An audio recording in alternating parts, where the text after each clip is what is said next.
Welcome back. خبروں کی تفصیلات میں سب سے پہلے آپ کو بتاتے چلیں کہ متحدہ اپوزیشن کا نئے انتخابات کا مطالبہ۔ گرینڈ اپوزیشن الائنس کا اسد کیسر کی رہائش گاہ پر اجلاس۔ مولانا فضل الرحمان کہتے ہیں کہ تمام جماعتوں نے 8 فروری کے الیکشن کو دھاندلی زدہ قرار دیا۔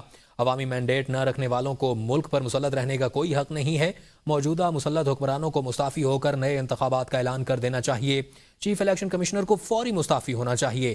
شاہد خاقان عباسی بولے، موجودہ حکومت زبردستی عوام پر مسلط کی گئی ہے۔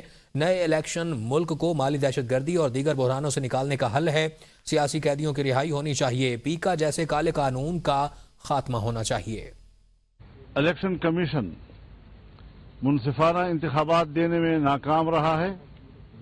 الیکشن کمیشن اگر واقعی آزاد اور خود مختار ہے، اخلاقی طور پر اس کو فوری طور پر مستعفی ہو جانا چاہیے تاکہ نیا الیکشن کمیشن وجود میں آئے، وہ با اختیار ہو اور غیر جانبدار ہو، اور اس کے لیے ان کا کردار واضح طور پر قوم کے سامنے آئے تاکہ قوم اس کے زیر انتظام انتخابات پر اعتماد کر سکے۔ موجودہ حکومت ایک غیر نمائندہ حکومت ہے جو عوام پر مسلط کی گئی ہے۔ نئے انتخابات ہی ملک کو درپیش مسائل، عدم استحکام، معاشی ابتری اور دہشت گردی جیسے سنگین مسائل سے نکالنے کا واحد راستہ ہے، اور سیاسی قیدیوں کو فی الفور رہا کیا جائے۔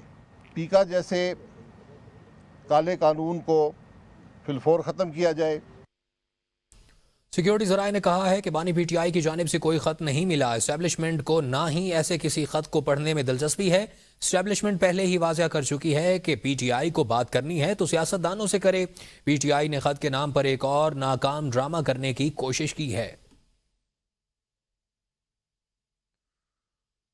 آپ کو بتاتے چلیں کہ اسٹیبلشمنٹ نے ایک خط کے حوالے سے یہ کہا ہے کہ اسٹیبلشمنٹ کو کوئی خط اس طرح کا موصول نہیں ہوا ہے، اور آئی ایس پی آر کا اس حوالے سے آپ کو بتاتے چلیں کہ مسلح افواج پاکستان کی خود مختاری، علاقائی سالمیت اور اس کے تحفظ کے لیے ہمہ وقت تیار ہے۔ بانی پی ٹی آئی کی جانب سے کوئی خط نہیں ملا ہے۔ اسٹیبلشمنٹ کو نہ ہی ایسے کسی خط کو پڑھنے میں دلچسپی ہے۔ سیکیورٹی ذرائع کا یہ کہنا ہے کہ بانی پی ٹی آئی کی جانب سے کوئی خط نہیں ملا، اور پی ٹی آئی کو پہلے ہی کہہ چکے ہیں کہ اگر انہوں نے کوئی بات کرنی ہے تو وہ سیاسی جماعتوں سے کریں۔ وکیل بانی P T I Faisal Chaudhry نے کہا ہے کہ بانی پی ٹی آئی نے کھلے خط میں اپنا موقف بیان کیا ہے۔ میں نہیں مانتا کہ کھلا خط متعلقہ اداروں تک نہیں پہنچا ہوگا۔ بانی پی ٹی آئی نے صحافیوں اور سوشل میڈیا کے ذریعے کھلا خط بھیجا ہے۔ آپ کو بتائیں کہ بانی پی ٹی آئی نے کھلے خط میں اپنا موقف بیان کیا ہے، یہ کہنا ہے فیصل چودھری کا۔ ان کا مزید کہنا تھا کہ میں نہیں مانتا کہ کھلا خط متعلقہ اداروں تک نہیں پہنچا ہوگا۔ بانی پی ٹی آئی نے کھلے خط میں اپنا موقف بیان کیا ہے، یہ کہنا ہے فیصل چودھری کا۔ بانی پی ٹی آئی نے صحافیوں اور سوشل میڈیا کے ذریعے کھلا خط بھیجا۔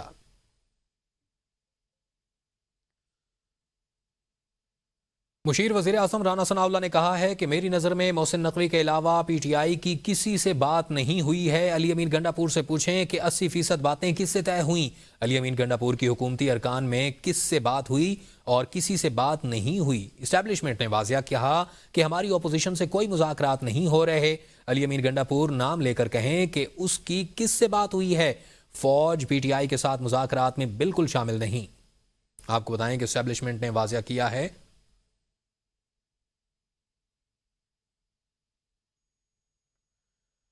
مشاہد حسین سید کی اے بی این کے پروگرام سوال سے آگے میں گفتگو، کہا پہلے ہی پیشگوئی کر دی تھی کہ ٹرمپ الیکشن جیتیں گے۔ ڈونلڈ ٹرمپ بانی پی ٹی آئی کو پسند کرتے ہیں، اور میں نے جس کال کے آنے کے بارے میں کہا تھا وہ امریکہ سے ضرور آئے گی۔ بانی پی ٹی آئی بھی چاہتے ہیں کہ امریکہ کی طرف سے مداخلت ہو۔ نواز شریف امریکی مداخلت کی وجہ سے ملک سے باہر گئے۔ بانی پی ٹی آئی کی جانب سے آرمی چیف کو خط لکھنا خوش آئند ہے، اچھی بات ہے۔ معاملات آگے بڑھنے کے لیے گفتگو ہونی چاہیے۔ جس کی پریڈکشن میں نے کی تھی، پہلے ہی کر دی تھی آپ نے، میں نے کہا کہ وہ الیکشن جیتے گا سال پہلے، and I held that conviction کہ وہ he will win. Nawaz is my buddy. I want him out before I leave office, and I'm leaving office on 20th of January 2001. 747 جمبو آتا ہے سعودی عربیہ سے۔ میاں صاحب آرام سے فیملی۔ خط میں کیا ہے؟ میں تو کہوں گا it's a love letter from Imran Khan to the army chief. It's the first love letter of Imran Khan to the army chief. عوام فوج کے ساتھ کھڑی ہوں، اور عوام اور فوج کے درمیان خلیج یا تصادم نہیں ہونا چاہیے۔ वज़ीर आज़म शहबाज शरीफ ने कहा है कि पिछली हुकूमत ने दहशत गर्दों को पाकिस्तान में दोबारा घुसने का मौका दिया। इस इकदाम से बढ़कर पाकिस्तान से कोई दुश्मनी नहीं हो सकती। बेशुमार ओवरसीज़ पाकिस्तानी मुल्क का नाम रोशन कर रहे हैं। ओवरसीज़ पाकिस्तानियों के मसाइल हल करना मेरी हुकूमत की जिम्मेदारी है। वज़ीर आज़म शहबाज शरीफ ने कहा कि ये जो महफूज धरती है इसके पीछे वर्ती है। 2018 तक मुल्क में दहशत गर्दी का खात्मा हो गया था। 80,000 कुर्बानियों के बाद दहशत गर्दी का खात्मा किया गया। चंद साल पहले एक हुकूमत ने इनको दोबारा पाकिस्तान आने दिया और ये कहा कि ये अमन के पैगंबर हैं। इससे बड़ी पाकिस्तान दुश्मनी और कोई हो नहीं सकती। पाकिस्तानी भाई हैं, हमारे अजीम पाकिस्तानी बहनें हैं जो कि दियार गैर में जो दिन रात जो इस वक्त पाकिस्तान का झंडा जो है अपनी मेहनत और अमानत दयानत से उसको बुलंद से बुलंदतर कर रहे हैं और ये धरती इंशाअल्लाह महफूज होगी और इसके पीछे इन वर्दियों में जवानों और अफसरों की कुर्बानियां हैं। आगे बढ़ें, आपको बताएं कि किसी भी मुहिम जोई का मुकम्मल ताकत के साथ जवाब दिया जाएगा। पाक फौज मुल्की खुद मुख्तारी और सालमियत के दिफा के लिए पूरी तरह तैयार है। आर्मी चीफ का कोर कमांडर्स कॉन्फ्रेंस से खिताब। कहा, अफगान हुकूमत अपनी सरजमीन का पाकिस्तान के खिलाफ इस्तेमाल रोकने के लिए अमली इकदाम करे। किसी को भी बलूचिस्तान का अमन तबाह करने की इजाज़त नहीं दी जाएगी। Army chief general Syed Asim Munir की ज़ेर सदारत 267वीं कोर कमांडर्स कॉन्फ्रेंस फोरम ने भारत की जानिब से मकबूजा कश्मीर में इंसानी हकूक की मुसलसल खिलाफ वर्जियों को खित्ते के अमन और इस्तेहकाम के लिए संगीन खतरा करार दिया। आर्मी चीफ ने कहा, भारतीय फौज क़यादत के बयानात उनकी बढ़ती हुई मायूसी की निशानदेही करते हैं। पाकिस्तान के खिलाफ किसी भी मुहिम जोई का मुकम्मल ताकत के साथ जवाब दिया जाएगा। अक़वाम मुत्तहिदा की करारदादों के मुताबिक आज़ादी के हुसूल तक कश्मीरियों की हिमायत जारी रखी जाएगी। फोरम ने फितना और खवारिज की जानिब से पाकिस्तान के खिलाफ दहशत गर्दी की कार्रवाइयों के लिए अफगान सरजमीन के मुसलसल इस्तेमाल पर गहरी तशवीश का इजहार करते हुए कहा, अफगान हुकूमत फितना और खवारिज की मौजूदगी से इनकार की बजाय अमली इक़दाम करे। आर्मी चीफ ने कहा, पाक फौज मुल्की खुद मुख्तारी और सालमियत के दिफा के लिए पूरी तरह तैयार है। किसी को भी बलूचिस्तान का अमन खराब करने की इजाजत नहीं दी जाएगी। सिपह सालार ने तमाम फॉर्मेशन की ऑपरेशनल तैयारियों की तारीफ करते हुए इस बात का यादा किया कि अस्करी क़यादत कौम को दरपेश कसीरुल जहती चैलेंजेस से मुकम्मल तौर पर आगाह है। 5 जजेस ने इस्लामाबाद हाई कोर्ट के जजेस की सीनियरिटी का मामला एक बार फिर उठा दिया। अदालती ज़राए के मुताबिक 5 जजेस ने सीनियरिटी लिस्ट के खिलाफ representation chief justice Islamabad high court को भिजवा दी। चीफ जस्टिस पाकिस्तान याहिया अफरीदी को भी जजेस रिप्रेजेंटेशन की कॉपी भिजवा दी गई। सीनियरिटी लिस्ट के खिलाफ 5 जजेस की जानिब से चीफ जस्टिस को भेजी गई रिप्रेजेंटेशन में जस्टिस मोहसिन अख्तर कियानी, जस्टिस तारिक महमूद जहांगीरी और जस्टिस बाबर सत्तार शामिल हैं। जस्टिस सरदार एजाज इसाक खान और जस्टिस अमन रिफत इम्तियाज शामिल हैं। जजेस की जानिब से भेजी गई रिप्रेजेंटेशन में कहा गया है कि जज जिस हाई कोर्ट में तैनात होता है उसी हाई कोर्ट के लिए हलफ लेता है। आइन की मुनशा के मुताबिक दूसरी हाई कोर्ट में ट्रांसफ़र होने पर जज को नया हलफ लेना पड़ता है। दूसरी हाई कोर्ट में ट्रांसफ़र होने वाले जज की सीनियरिटी नए हलफ के मुताबिक तय होगी। जजेस की जानिब से दायर रिप्रेजेंटेशन सीनियरिटी से मुतालिक है। चीफ जस्टिस आमिर फारूक की मंजूरी से गुज़श्ता रोज़ जजेस की सीनियरिटी लिस्ट जारी की गई थी।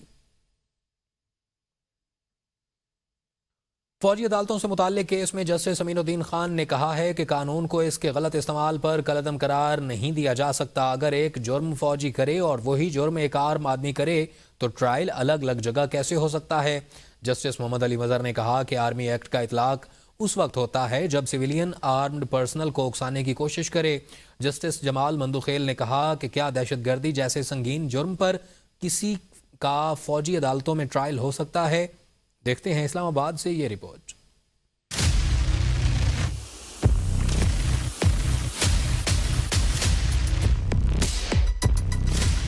दौरान समाज सीनियर वकील सलमान अकम राजा ने दलाइल देते हुए कहा कि FB अली केस में भी कहा गया है कि सिविलियंस का ट्रायल बुनियादी हुकूक पूरे करने की बुनियाद पर ही मुमकिन है। सिविलियन का फौजी अदालत में ट्रायल किसी सूरत मुमकिन नहीं। जस्टिस अमीनुद्दीन ने कहा कि आप मरकजी फैसले के खिलाफ दलाइल दे रहे हैं, हम एक फैसले के खिलाफ अपील सुन रहे हैं। हमारा कानून अलग है, भारत का कानून अलग है। अगर एक जुर्म फौजी करे और वही जुर्म आम आदमी करे तो ट्रायल अलग जगह कैसे हो सकता।